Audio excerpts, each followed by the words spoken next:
Hey, this is Kelly with the Two Broads Talking Politics podcast. I'm proud to announce that Two Broads Talking Politics has joined the Demcast network. You'll be hearing much more about that in future episodes.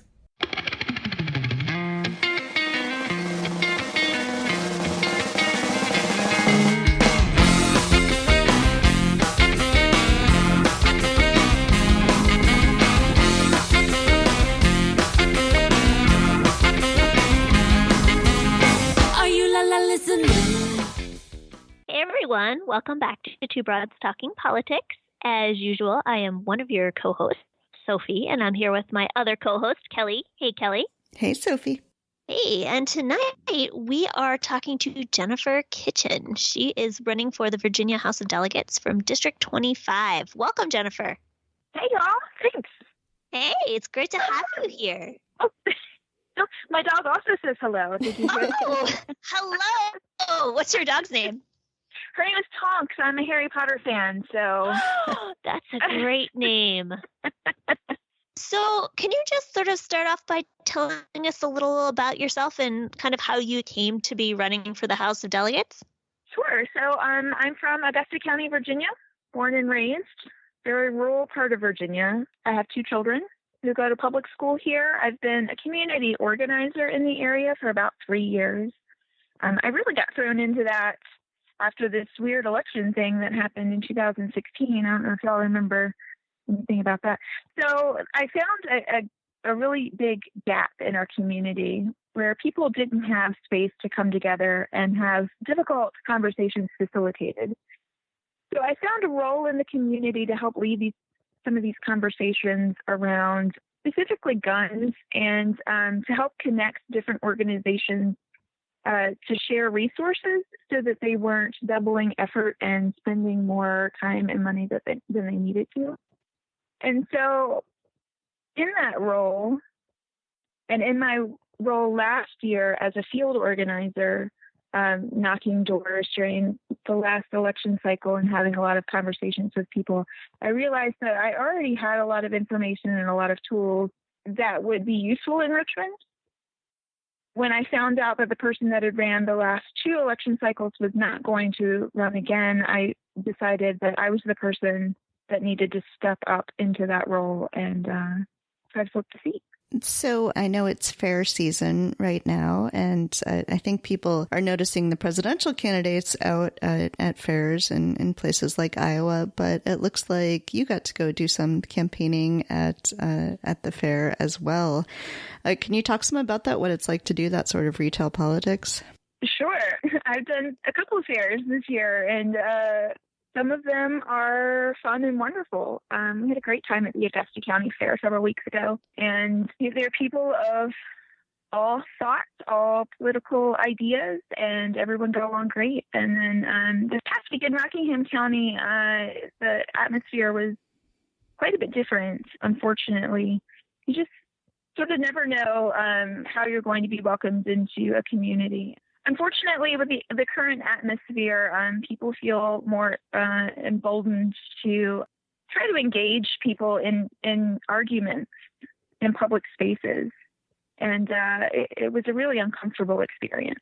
So when you go out and you're knocking on doors, I assume that a lot of the door knocking is, you know a little bit more about the kind of voter a person might be.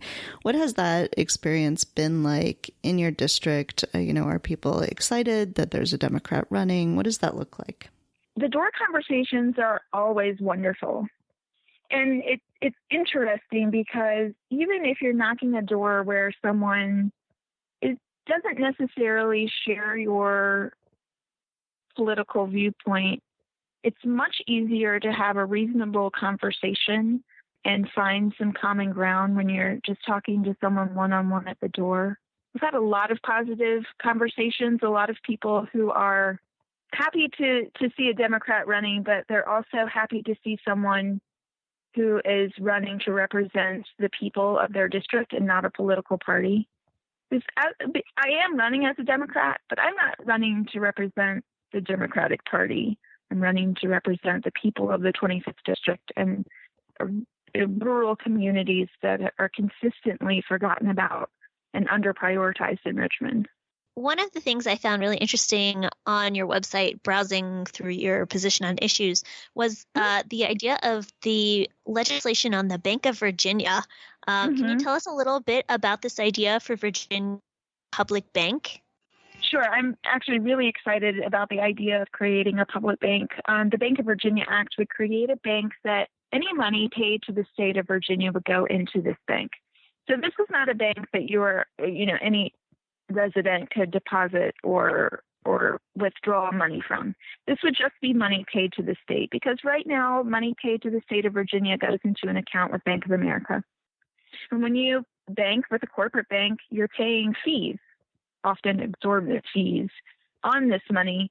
And so that's money that's leaving the state to help earn money for bankers and help economies in other areas. So if we were able to keep all of this money in the state of Virginia, we would be able to provide lower interest loans for our farmers to be able to diversify their farming operations and give many more of them an opportunity to hang on to their farms. It's a huge problem across the nation, but here in Virginia, we're losing a dairy a week.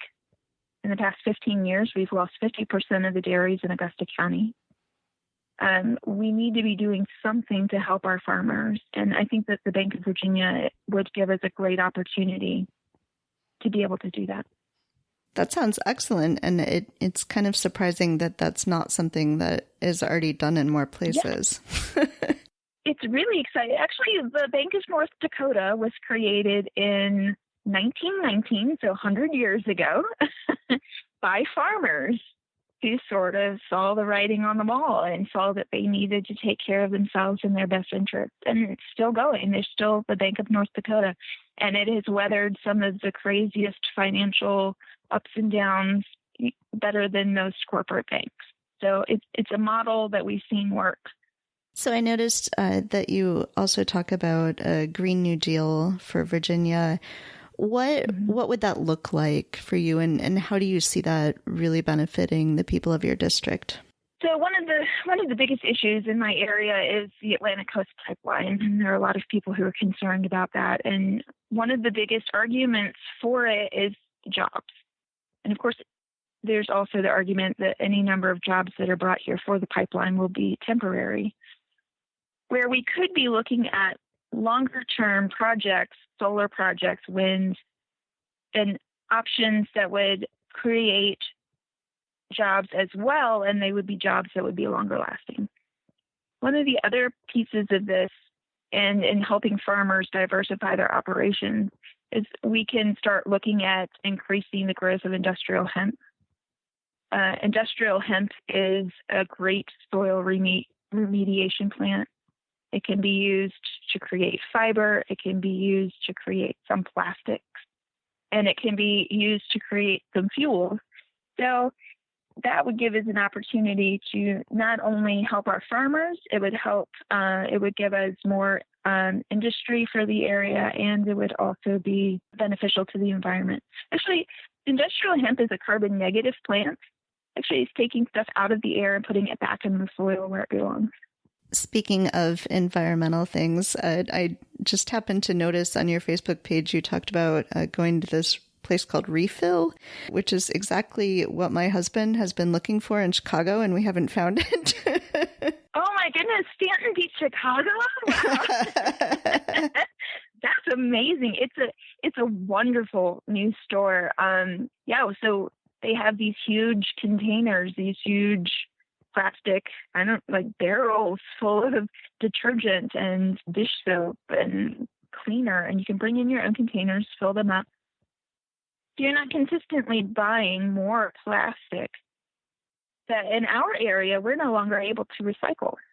Earlier this year, we lost the ability to recycle plastic anywhere here in the Shenandoah Valley. So there's been a rush for our communities to figure out how we can reduce our plastic usage. That is super cool. And it's not at all cool that you can't recycle plastic, but I do like the innovation that's coming out of it. I did discover at this shop toothpaste tablets, which I never considered how wasteful toothpaste tubes are. Yeah, you can never get the last of the toothpaste out. Yeah, and then the packaging you just toss away, and there's no way to recycle it. Yeah. So you mentioned you have kids. Can you talk some about going out campaigning with kids, what your kids think about you running for office? We're always so excited to have more moms, more parents of young children in elected office. But I know that brings its own unique circumstances. Sure. Well, I mean, it's built-in campaign staff. So I have a 9-year-old and an 11-year-old, and they're very eager to help. The 9-year-old doesn't care so much for canvassing, but the 11-year-old loves to talk to anybody. So they really like to go to the doors. They are excited to be involved. They like knowing what's going on in the world around them. One of the biggest reasons why I'm running is because of them, to make sure that we're doing our best to solve some of these big problems now, so that hopefully they don't have to fight these same fights when they're older and they have kids. What would you say are some of the other issues that you're hearing from people on the campaign trail? Anything in particular that a lot of people are really worried about? Healthcare. A lot of people are concerned about healthcare, and they're concerned about it on a lot of different levels. Some people are concerned about, pretty much everybody's concerned about affordability, but in a lot of our rural communities, we don't have ready access to good healthcare. We have to drive 45 minutes to an hour and a half to get to a specialist when you need to go for your chemotherapy treatment. It would be much nicer to have access to something in your community rather than having to drive over the mountain to someplace like UVA in Charlottesville from the valley. So a lot of people would like to see the access to healthcare increase. Infrastructure in rural communities is always a concern. Interstate 81, I've been driving for over 20 years, and I can tell you that Interstate 81 has needed to be addressed since I got my driver's license. So looking at rural infrastructure and really prioritizing it and understanding that the longer we put it off, the more expensive and frankly, the more dangerous it becomes. I wanted to talk some about sort of the cost of running for office. And I think that people hear so much about presidential races and how wildly expensive the 2020 presidential race is that they don't really realize, how far your money can go in a state legislative race. But I noticed that on Facebook, when you were getting toward the end of July, you were posting actual dollars raised in the month and that sort of thing. And it's actually quite a bit cheaper than a presidential race. Can you talk? It is. Yeah. Can you talk some about the importance of fundraising for state legislative races and kind of what the money goes toward and why you would encourage people to donate to your race? Sure. So the difference in cost between those types of races is, of course, I don't have to reach nearly as many voters as a presidential candidate does. But when you're donating to a local campaign, you're donating directly to mail. You're donating directly to helping us speak directly to our voters. So my district goes from Albemarle County, right outside of Charlottesville, all the way to the West Virginia line, covering 3 counties, parts of 3 counties. And the amount of money I spend in gas is probably more than I spend on a lot of other things. But when you're donating to a local campaign, a state level campaign, your dollar, I feel, is a lot more effective because we're using it as direct outreach. We're also hiring staff members. We're hiring people to help us get the day-to-day stuff done so that we can be on the doors and talking directly to voters. Like every yard sign you see is at least $5. Every campaign T-shirt you see is at least $25 spent. And there are mail programs and things that we have to get to the people that we can't reach, that we either can't physically get to their doors, or we've tried to knock their door and they weren't home, or phone calls that were answered. There are a lot of different ways that we need to be able to reach those voters, and that's what those dollars are going towards. Are there other ways that people can help out your campaign? We, of course, encourage them to go right this very second and sign on and donate money. Is there anything else that they can do to help?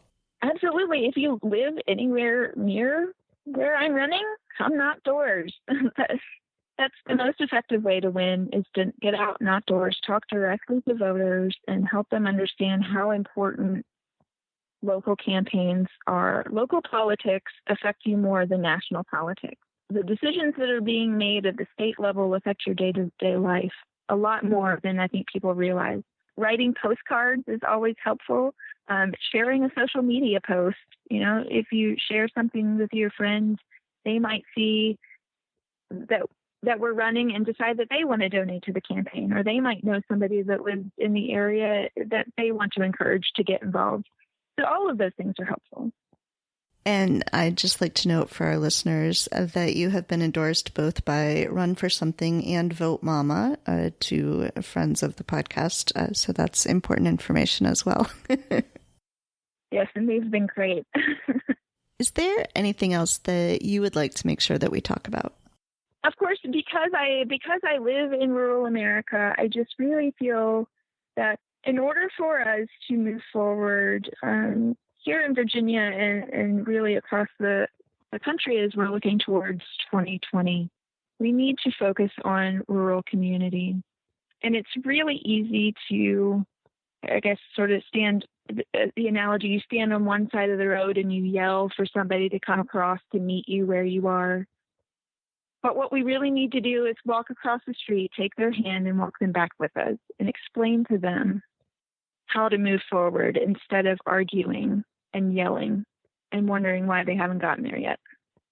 Well, I love that, and I think that everyone should support these races in rural places, and I love that you guys are running really hard, good campaigns there. There's never a dull moment, that's for sure. So we will put up on our website a link to your website and your social media so people can check that out. And I hope that they do. These are some of the very few races going on in 2019. So we need to make a difference now. And then, after that, we can focus on 2020. Absolutely. Yeah, as soon as on November 6th, we can start working on 2020. All right. Until then, right now, we're focused on 2019. So, absolutely. All right. Well, Jennifer, thank you so much for talking to us. Thank you for running. We're very excited about your race, and I hope everyone will check out your campaign. Great. Well, thank you so much for your support, and thanks for having me on.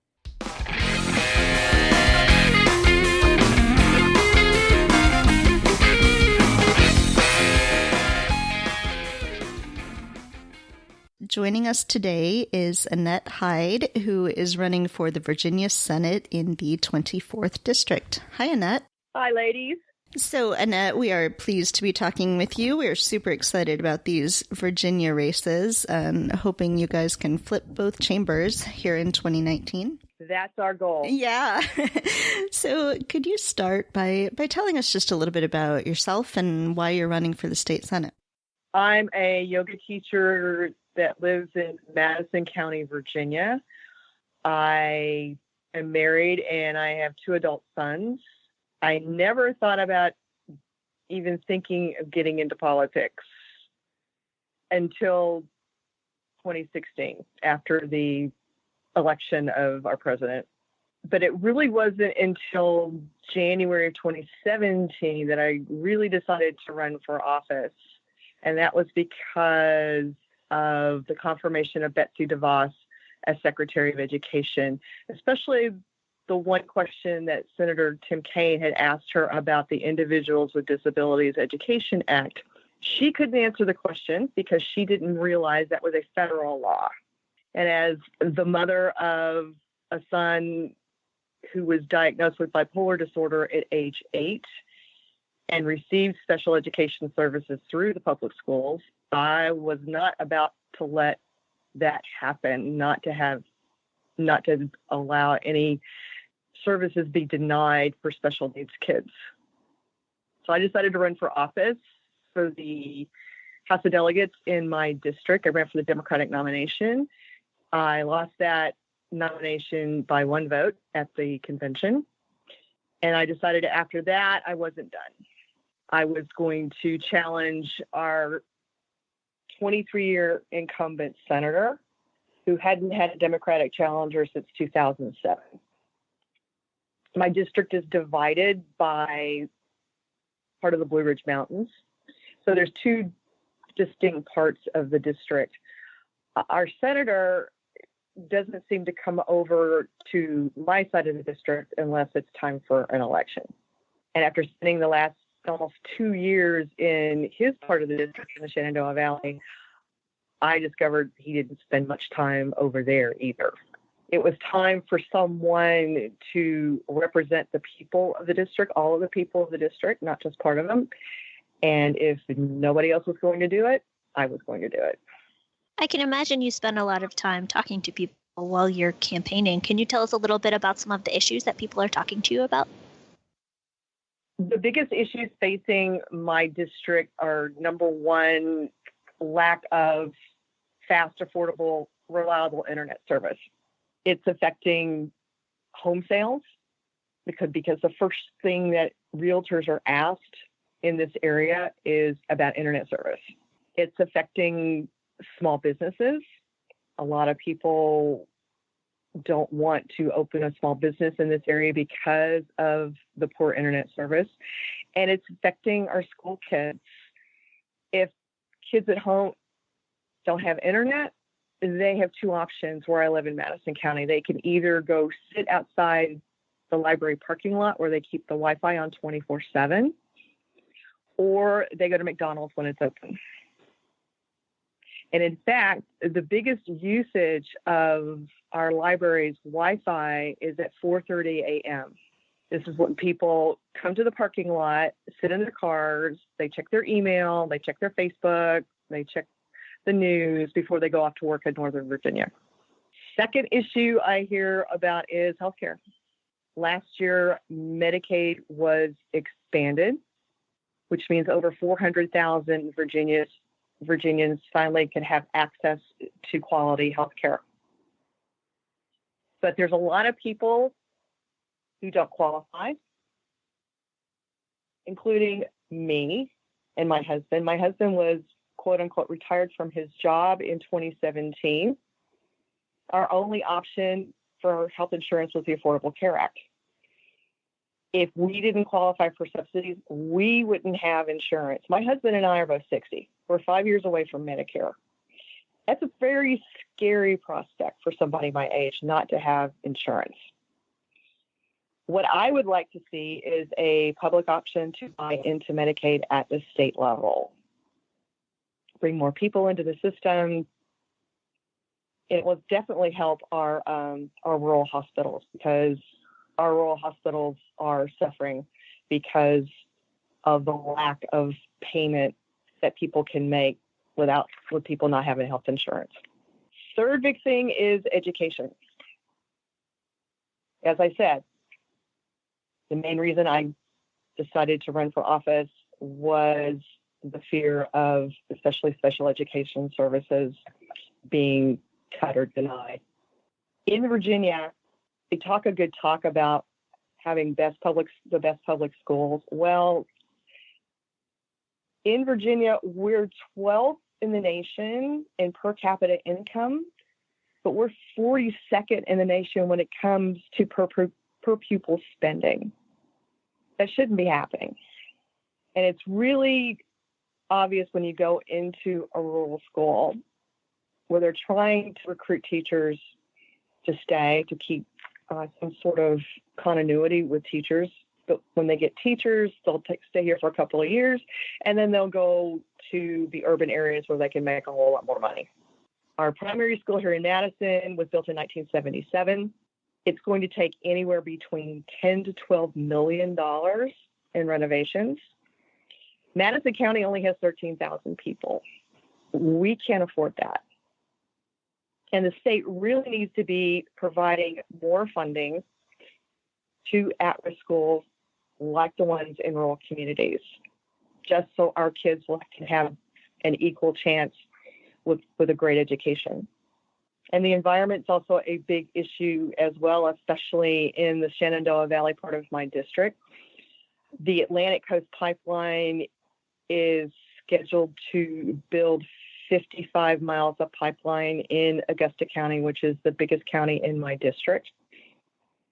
The city of Stanton has already filed a friend of the court brief about the pipeline, expressing its concerns about affecting their water supply. There's also a big issue in this district about recycling. For instance, in Augusta County, they're not accepting recycling anymore because it's just too expensive. Here in Madison County, we've just changed recycling providers. They're not taking as much recycling as the previous provider could. And we just came back from a meeting in Greene County, which is the next county next to Madison, and they're not able to take recycling anymore. So all of that stuff is going into the landfill.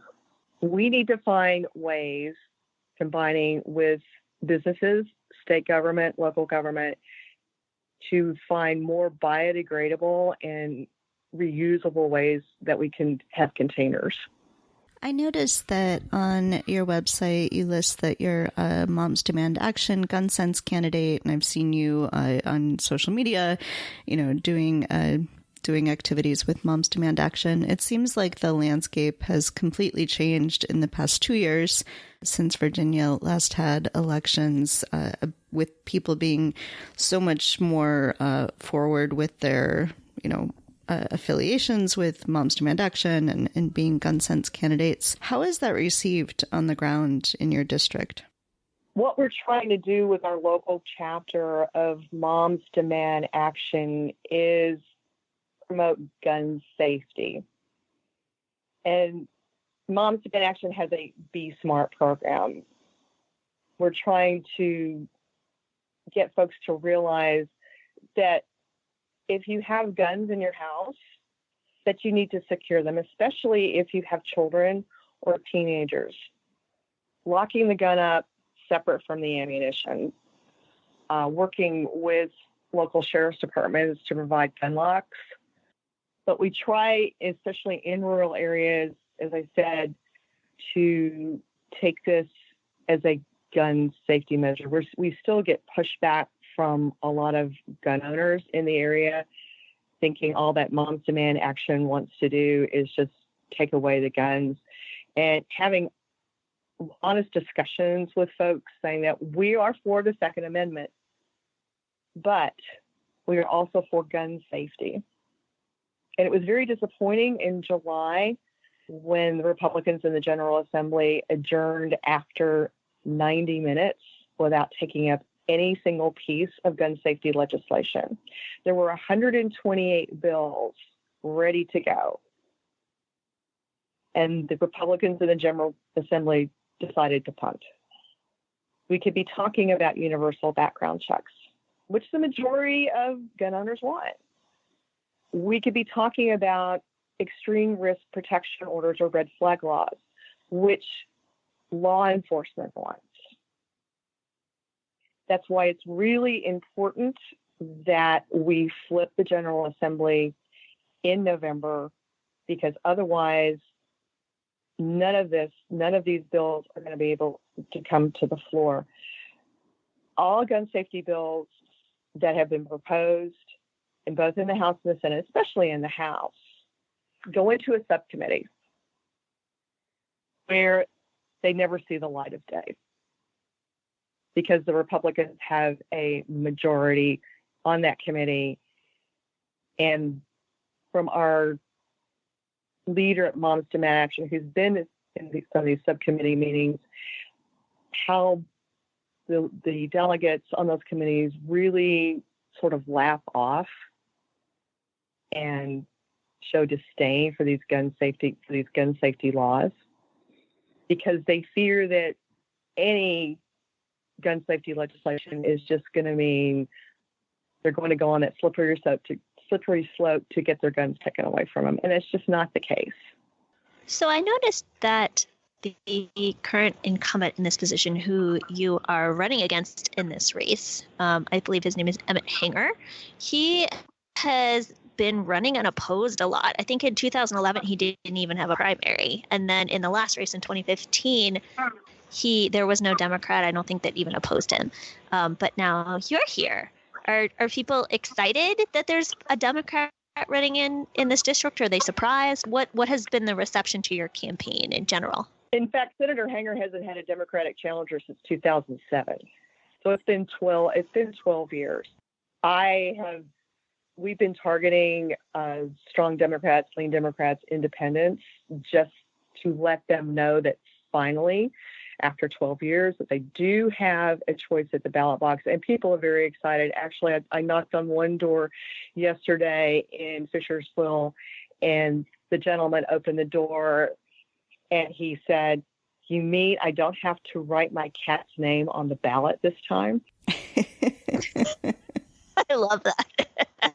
I said, "No, sir. You could actually have somebody that you can circle a little dot on the paper ballot, and it's not your cat's name."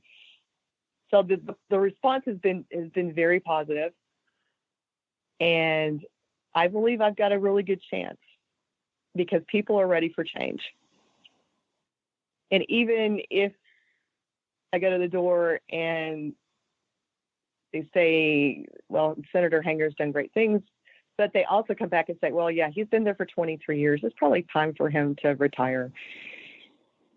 So tell us a little bit about your election is in November, so it's coming up fairly quickly. And, I think a lot of people are excited to have some elections this year to sort of test what's going on. People are all thinking ahead to 2020, but it's good to have stuff to work on right now. So what are some ways that people can help out your campaign if they're local or if they're not local? What would you like them to do to help you out? Well, if they're not local, donations are critical. We're looking at an aggressive direct mail campaign for October. So we really need funds in order to be able to do that. We're also looking at a digital campaign that we need funds for that as well. If they're in the local area, we need people out knocking on doors, because the more voters that we can reach by knocking doors, the bigger the turnout's going to be in November. People can also help us write postcards. That's another way of doing direct mail. Phone banking, hosting events, being able to come to somebody's house and talk to their friends and neighbors one-on-one, having them get to know me and what I represent and how I will be representing them when I'm elected in November. All of that is really critical. And you mentioned hosting events. What are the kind of events that you're doing, and what have you found is most effective? The most effective events that we found are events in people's homes, house parties. It's a very comfortable environment, and we really get a really great response. In fact, someone in Culpeper hosted a house party for us at the end of July, and we had 30 people come to the event, which was very exciting. So the more people that I can reach in those settings, as I said, the greater the turnout we're going to have in November. Knocking doors is great, but depending on what the person at the door, I've had people say, "Oh, well, I'm getting ready to cook dinner," or "I've got company," and leaving the literature with them is fine, but getting folks into a place where it's a little bit more relaxed, where they feel very comfortable talking and being around other like-minded people is invaluable.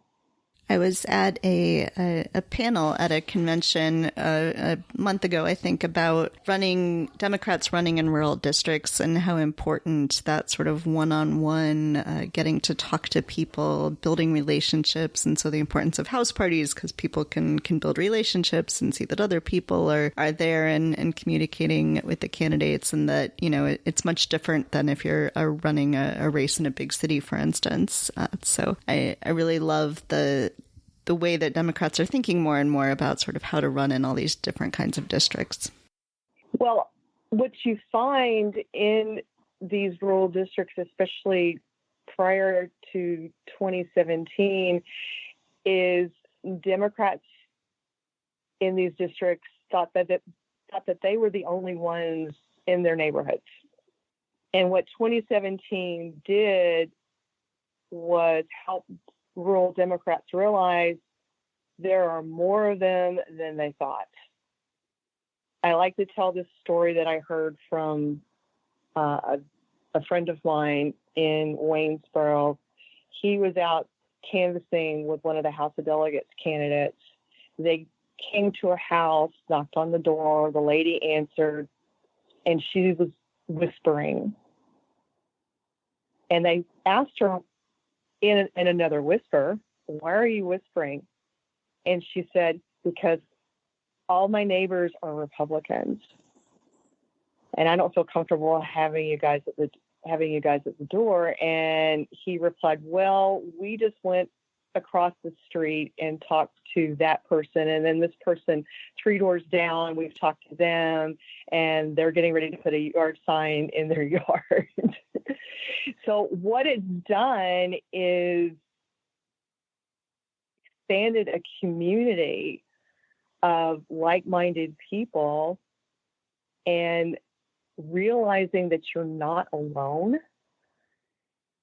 is so empowering to people, and it really energized rural Democrats, and they're excited. And after 2017, and especially after 2018, when Abigail Spanberger, who represents Virginia's 7th district, which part of my Senate district covers, when she won, that was really exciting for people. They found out that what they did in 2017 and having that carry over into 2018 made a difference. And we need that difference and that motivation and that energy to happen in 2019, because if we take both houses in the General Assembly, that's going to send a very powerful message to the rest of the country. I love it. I love that story, and I am so excited for that message you guys are going to send. We've interviewed quite a few Virginia candidates so far this year. I think you're all going to win. But I certainly, given how close it is to flip it, I'm super convinced that this is going to happen, and I appreciate all the hard work that you're all doing to make it happen. Thank you. All right. And we will put links up to your website and your social media and your donate page so that people can go and check those out. That sounds wonderful. Thank you. All right. Well, Annette, thank you so much. And best of luck. We'll be watching with fingers crossed on election night. Well, thanks for having me. Thanks for listening to Two Broads Talking Politics. Our theme song is called Are You Listening? Off of the album Elephant Shaped Trees by the band Immunuri, and we're using it with permission of the band. Our logo and other original artwork is by Matthew Wethlin and was created for use by this podcast.